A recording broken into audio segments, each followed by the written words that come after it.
الله أكبر.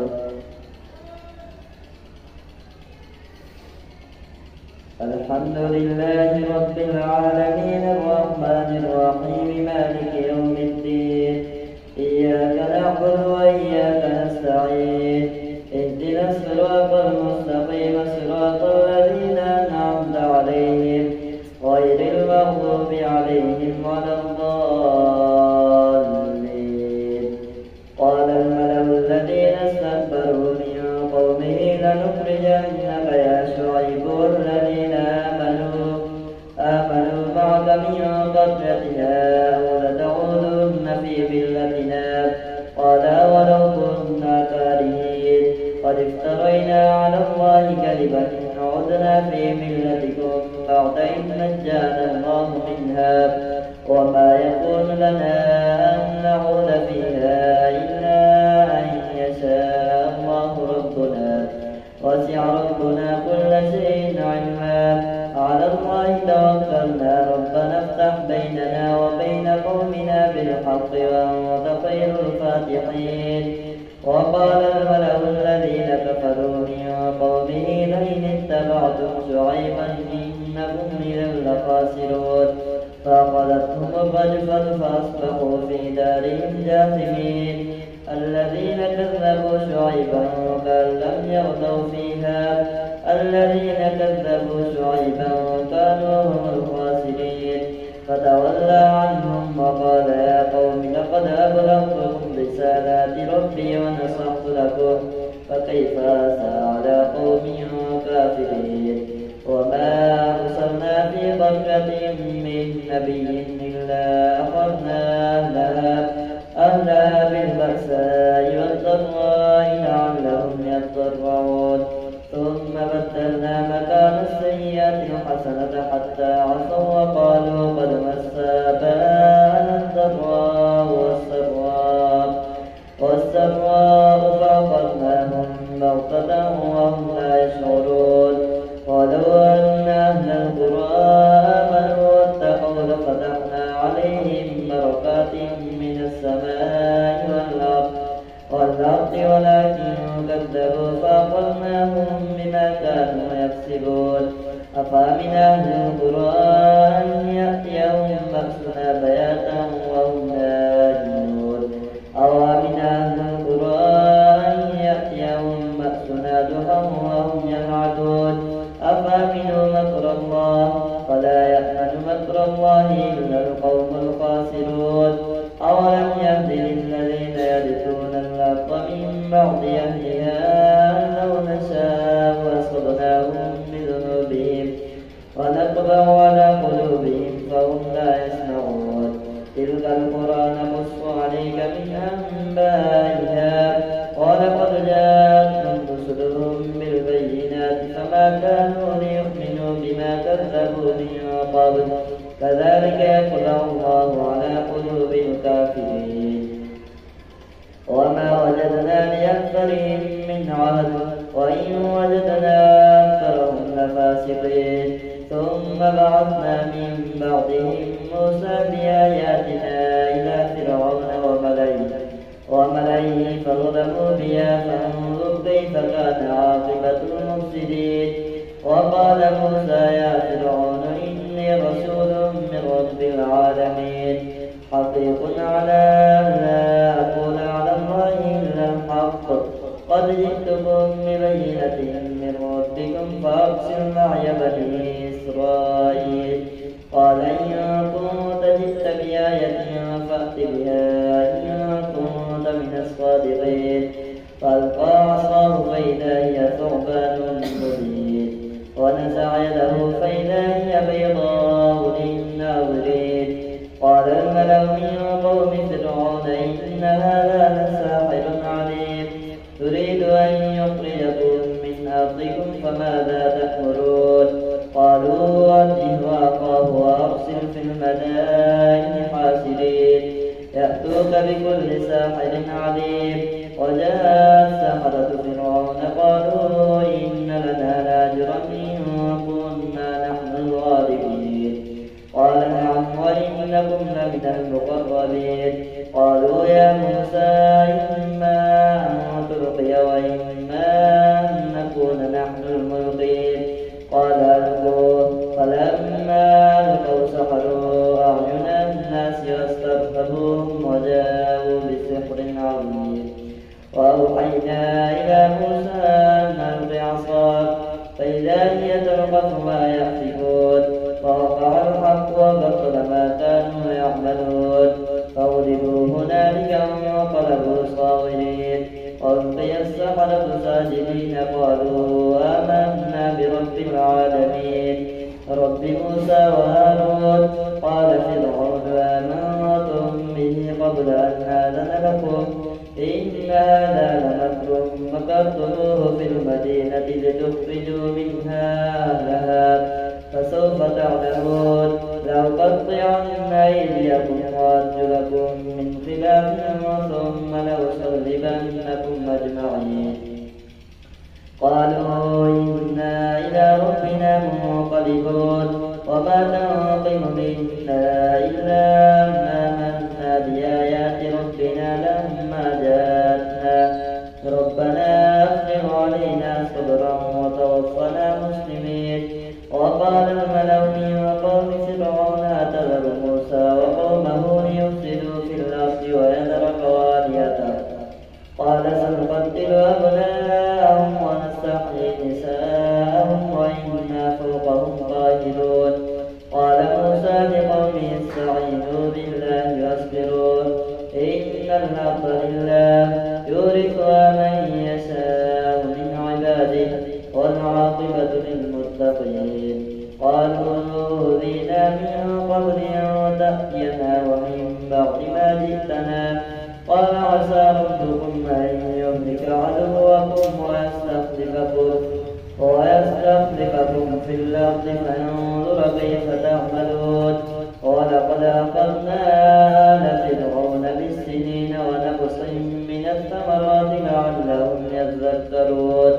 فإذا جاءتهم الحسنة قالوا لنا هذه وإن تصبهم سيئة يطيروا بموسى ومن معه ألا إنما طائرهم عند الله ولكن أكثرهم لا يعلمون.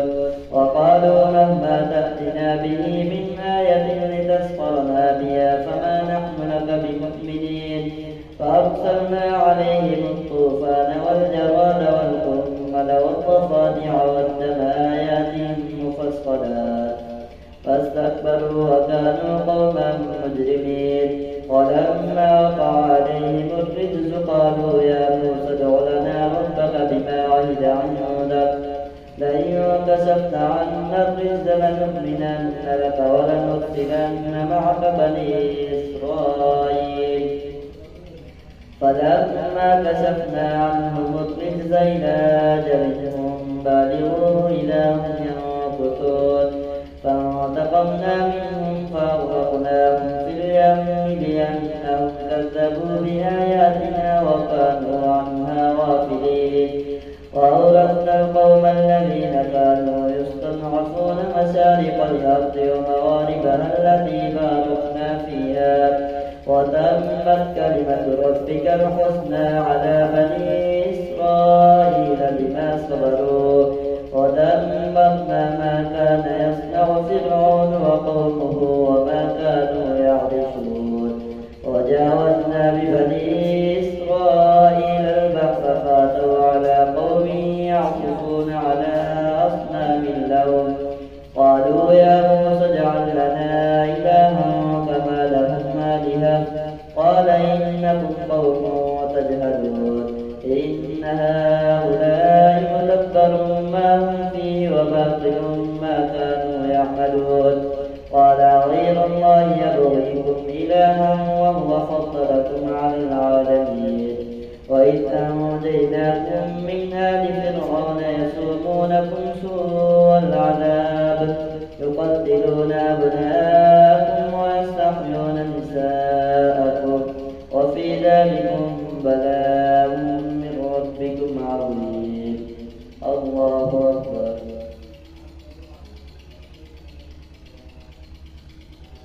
سمع الله لمن حمده الله أكبر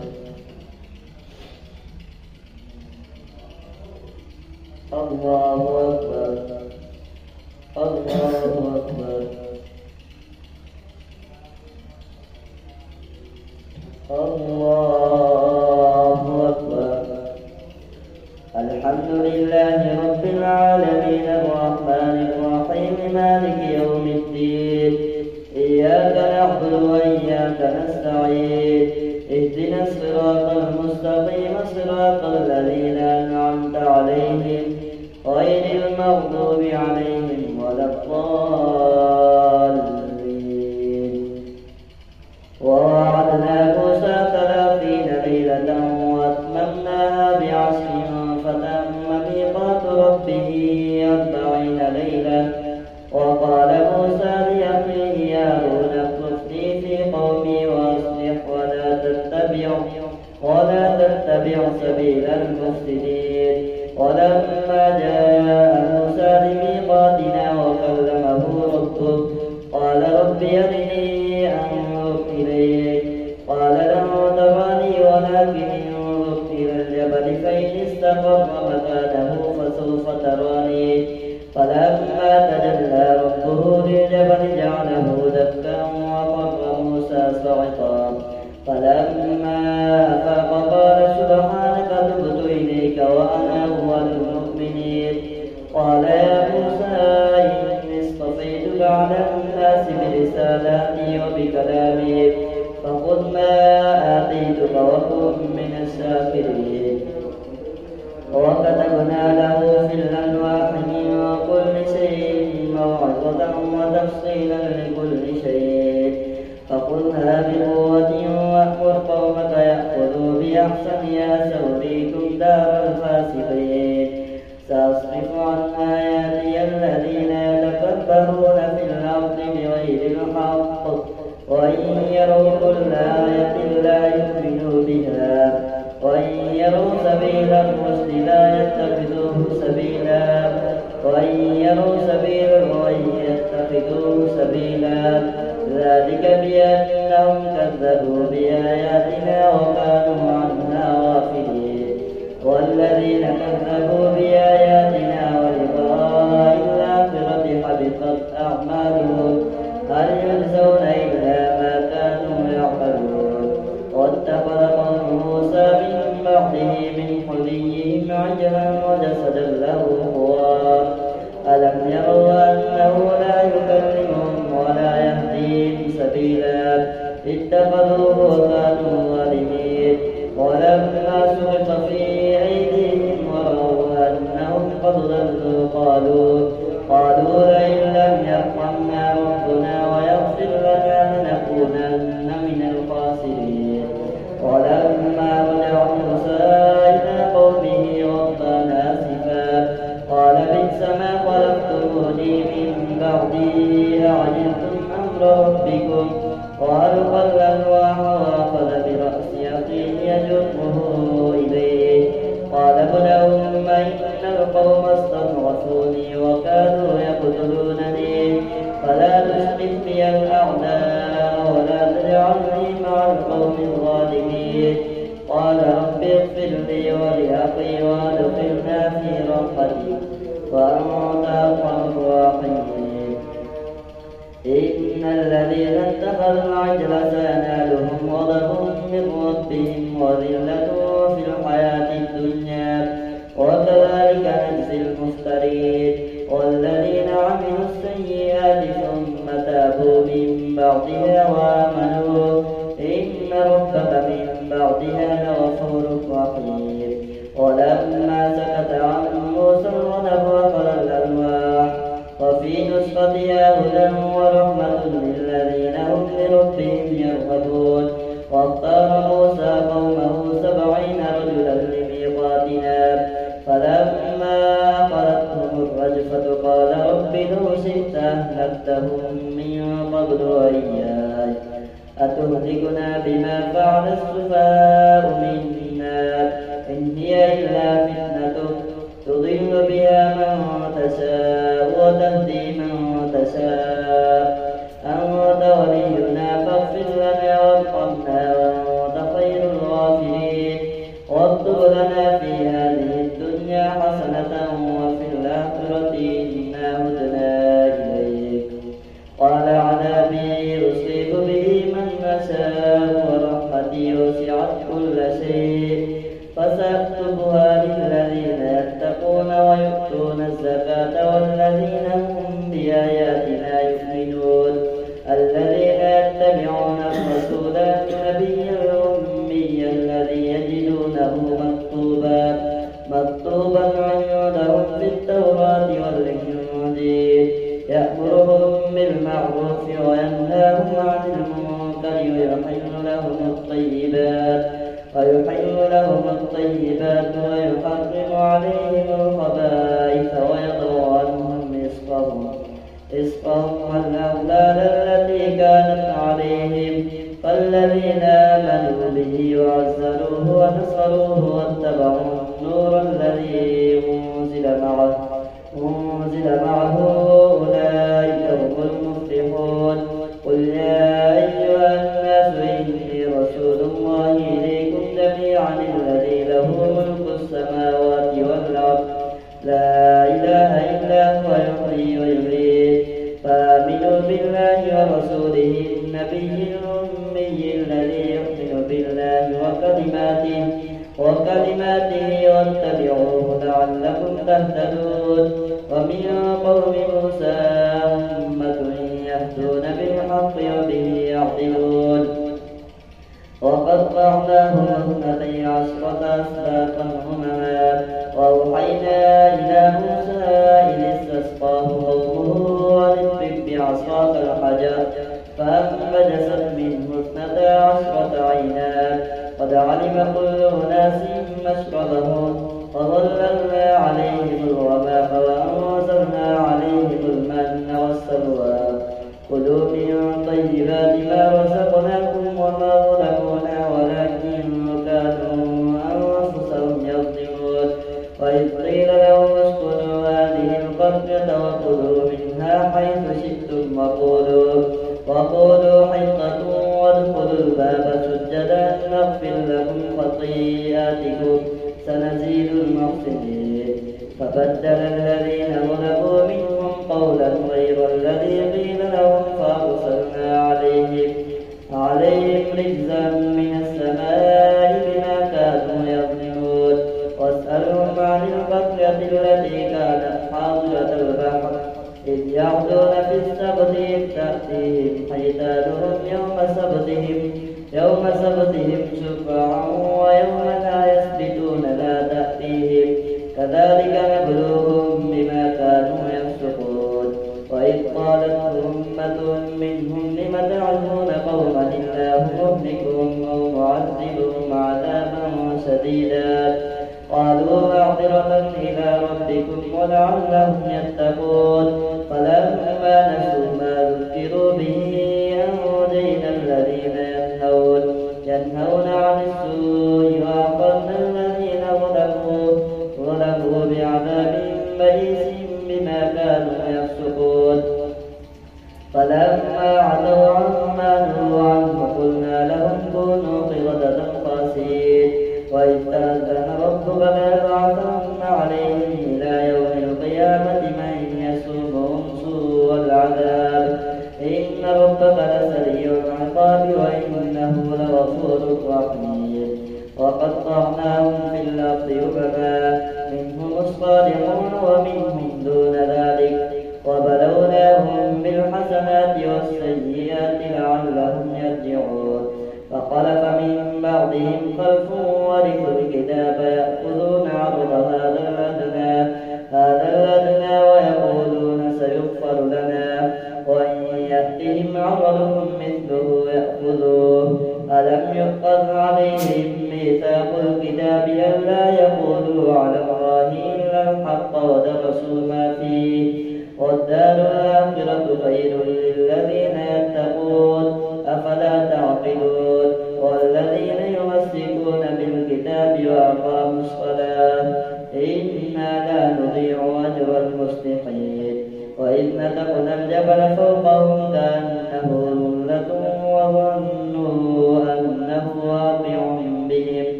واذكروا ما فيه لعلكم تتقون